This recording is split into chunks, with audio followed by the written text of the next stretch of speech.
Hey guys, how's it going? This is the Bald Metal Nerd coming at you with another video. And I apologize for doing a second political video in a row. So much has happened recently in the Democratic primary that I kind of can't help myself. I will get to the main point of this video, believe me. But first, we're going to go ahead and we're going to talk a little bit about the current state of the race. Obviously, almost everyone has dropped out at this point. I'll get to them, but first I'm going to talk about, there's only 3 people left, right? And the first one I'm going to talk about is Tulsi Gabbard. How do I feel about her still being in? I feel it's largely irrelevant. She's not getting enough votes to really spoil the election for either Bernie or Biden. So I'm fine with her staying in. You know, like I've said multiple times, I like Tulsi. I like a lot of what she stands for. I do have some disagreements with her on some issues, but I overall like her. And I don't know if she's going to be on the debate stage next time or not, since she's won some delegates. Maybe she will be. Maybe she won't be. I think if she was on the debate stage next time, I think it would probably end up helping Bernie, since she is typically a Bernie ally. So time would tell on that. You know, I hope she makes at least one more debate and maybe does have an impact on the race, a positive one. So yeah, that's my opinion on Tulsi still being in this thing. It's largely neutral to slightly positive, but she's almost completely, no, I mean, she's basically completely irrelevant at this point, so it really, to me, doesn't matter very much that she's still in it. So, but hopefully she is able to affect it in some positive way. So, that's enough about Tulsi. Let's talk about all of the people who recently dropped out right before Super Tuesday. We're going to talk about this in 2 waves. They're the ones who dropped out right before Super Tuesday, and they all dropped out because they got all got a phone call from Obama or the Democratic establishment or somebody. Drop now. After Biden won South Carolina, they all got the phone call to get out. And God, they did, right? So what happened? Well, all of what you would call the normie default support of low information, uninformed voters, they all their votes went to Joe Biden, period. These people probably have not been paying very close attention to this race at all. They recognize his name. Therefore, Joe did really well on Super Tuesday because of this. Plus, he got that media bump, and apparently that still has an impact on the weak-minded. So, there you go. That's why I think he did so well on Super Tuesday. So, and then, of course, we had Elizabeth Warren drop out a few days ago. Finally.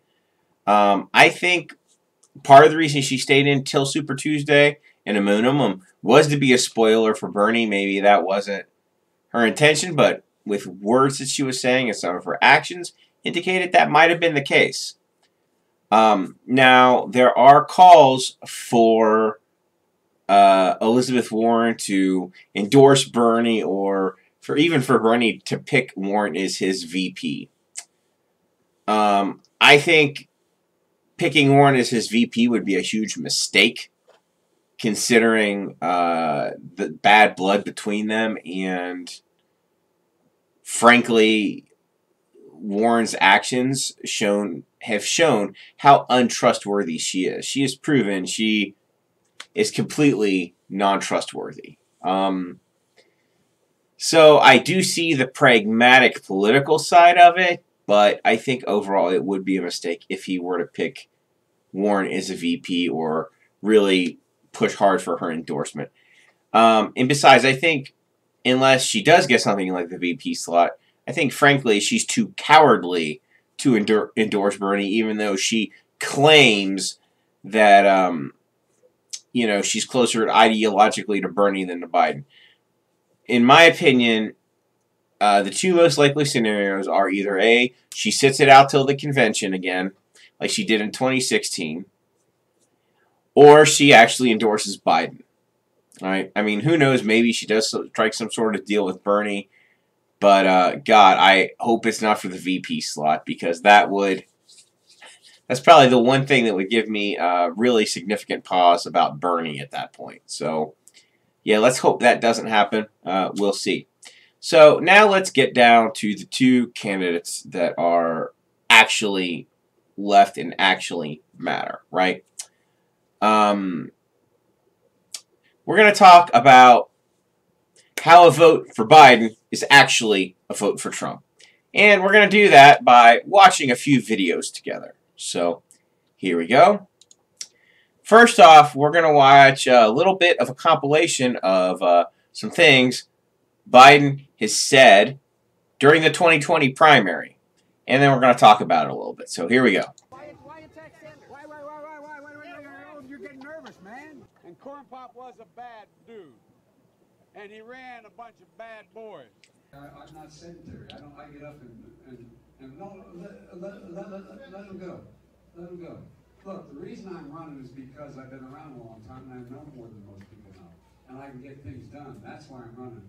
And you want to check my shape on, let's do push-ups together, man. Let's run. Let's do whatever you want to do. Let's take the 19 steps.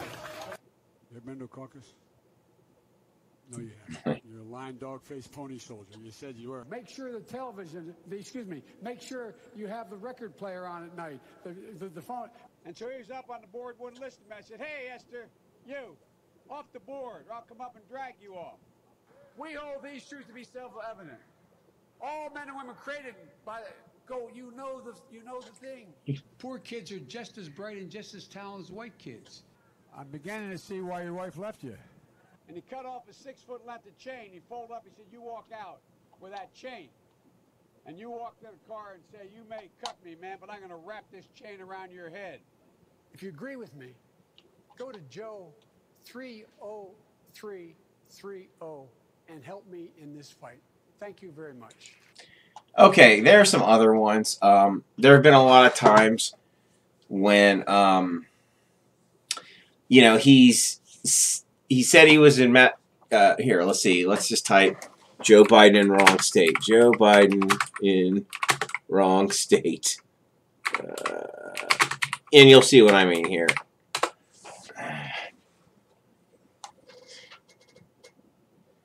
Let's see. Okay. Let's do 2020. 20. I can't type now. Maybe I'm the one with dementia.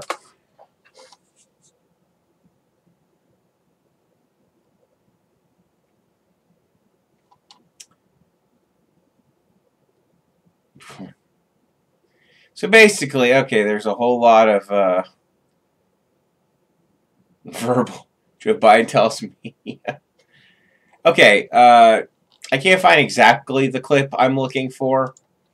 But anyway, it's well known at this point, or at least to anyone who's been paying any attention at all, Joe Biden clearly is a little bit, has some dementia, right? He is developing dementia. He's not doing himself any favors, right? His mental acuity is going down, and, you know, he's not a person who should be running for president at his age. Well, not just... Now, we will talk about Bernie's age here in a minute, but, yeah, let's see who he's running against, right? And what's likely to happen. So we're going to watch a little bit of President Trump. And I have to admit, we're going to watch here something that Trump did, I think, that's actually pretty damn funny. So here we go. Let's watch a little bit of President Trump here. Now, Sleepy Joe would say the unemployment rate in the great state of Ohio. No, you're in South Carolina. Joe, you're in South. They come up with you. Ever see the guy that knows? No, it's South Carolina. It's not Ohio. Okay.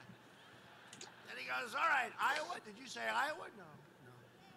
I did that like 7 times. If I did that once, it would be the end of the road, right? Be the end of the road. They'd say Trump has lost it. They like to say that anyway, I guess. These people are bad people. Oh, Sleepy Joe. Well, he's running tomorrow. No, but could you imagine if I said just a small fraction of the mistakes he makes, which are unbelievable, every speech? I actually said the other night, I was watching him when he said about half the population wiped out with guns. I said, that's a horrible thing. That's the end of his evening. That's the end of his political career. And then after the debate, they're reviewing him. They said, Joe Biden had a great night last night. I don't get it, Tim. And now we're going to get, that's a little bit of Trump's stand-up routine. This one that we're about to watch is actually pretty damn funny. Here we go. We got Mini Mike, but I think he's out of it. I would like to spend $700 million and end up with nothing. Mini Mike. I know him well. I knew that was going to happen. That was probably the worst debate performance in the history of presidential debates. Do we agree? Has there ever been anything like that?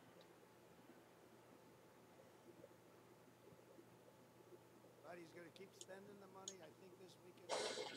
Here's Ed Stop on Houston. He's going to spend a lot of money. It just shows you that you can't buy an election. I mean, there's a point at which people say, you got to bring the goods a little bit too. You got to bring the goods. Boy, did Pocahontas destroy him, I'll tell you. And look what I did to her. She choked. You know, she went out and got a test because I was killing her with a Pocahontas.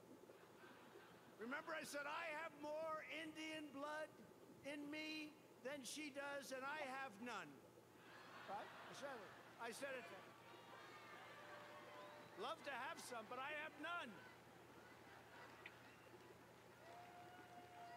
And she was getting hit with that name, Pocahontas. That was one of the good ones. And they said, we want you to apologize for that name. And I did. I apologized. Nobody ever heard me apologize. I apologized. To the real Pocahontas, I apologize.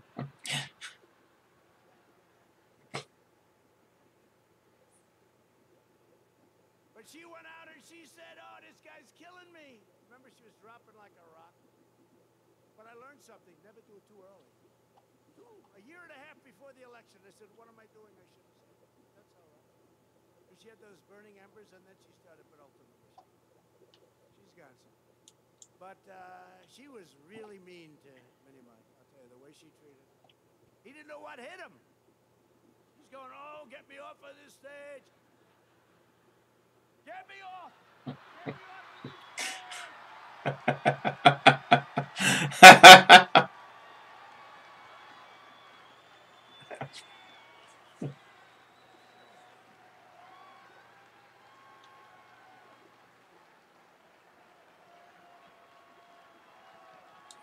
All right, that's enough of Trump. As you can see, I actually laughed at that a little bit because that was a relatively decent stand-up comedy routine. And I don't think Trump's all there either. But compared to Biden, mentally, he does seem to be in better shape. I mean, there are plenty of Trump fail compilations as well. But he seems to be more on point than Joe Biden. And if you think that Trump will not weaponize Joe Biden's senility against him in the election, you've not been paying any attention at all to Donald Trump the past 4 years. You're a fucking idiot if you don't think that is going to be a major point of attack for him. He will also, in addition to that, talk about Joe Biden's frankly terrible record on trade, on war, Hunter Biden's corruption, all of these weak points. Joe Biden basically has all of the same weak points that Hillary Clinton had back in 2016. And do we currently have a President Clinton? Oh, I don't think that we do. Interesting how that worked out, right? So, a vote for Biden is a vote for Trump ultimately. Bottom line, if you are voting for Biden, you are paving the way completely for a Trump re-election. Now, is it guaranteed that Bernie would win against Trump? No, it's not a guarantee. It's a fight either way. However, Bernie at least has a chance Biden has no chance. If you're watching this, you're probably somewhat informed, and you probably know this already, but as far as the safe electable choice, if that's all you care about, Bernie's your guy. If you care about actual reforms, Bernie's your guy. If you have any sense at all, Bernie's your guy. The only way you should vote for Biden is if you're, frankly, stupid. Because there's no chance in hell that he will beat Trump come November. None at all. Trump will steamroll right over him. He's going to pull out his 26 playbook, and it'll work. It will work. Guaranteed. Because the only people who will vote for Biden are the vote blue no matter who people, right? They're the only ones who are going to vote for somebody who is clearly senile and has dementia. That's who's going to vote for Joe Biden. That's not going to be enough to unseat Trump.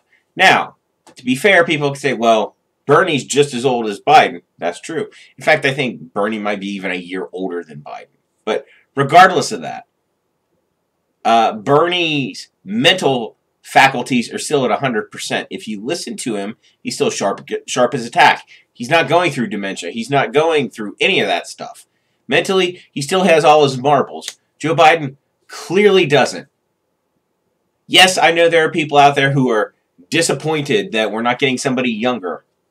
Honestly, I would love it if we were getting somebody younger as well. But reality is what reality is. These are the actual choices that we have right now. All we have are 3 old guys to choose from at this point, essentially, right? Eventually, we'll be down to 2 old guys. So, if you want your old guy of choice to be a Democrat who actually has a chance to win. I know Bernie's not technically a Democrat. That's part of his popularity because the Democratic Party's not very good. But bottom line, you need to vote for Bernie because if you vote for Biden, guaranteed November, Trump gets reelected. I'd be willing to bet my own money on that. A fairly significant sum if we get Biden. That's what happens. If Bernie gets it, it's 50-50. So that's pretty much all I have to say about it. That's my reasoning. Feel free to agree or disagree in the comments below. If you want to call Bernie a communist and tell me how terrible and wrong I am, whatever, knock yourself out. YouTube loves the interaction, but I'll probably ignore your verbal diarrhea at that point. But if you want to actually give me some intelligent, well-reasoned debate down there, I will respond. So that's it. Thanks so much for watching. As always, live long and prosper. Keep on rocking.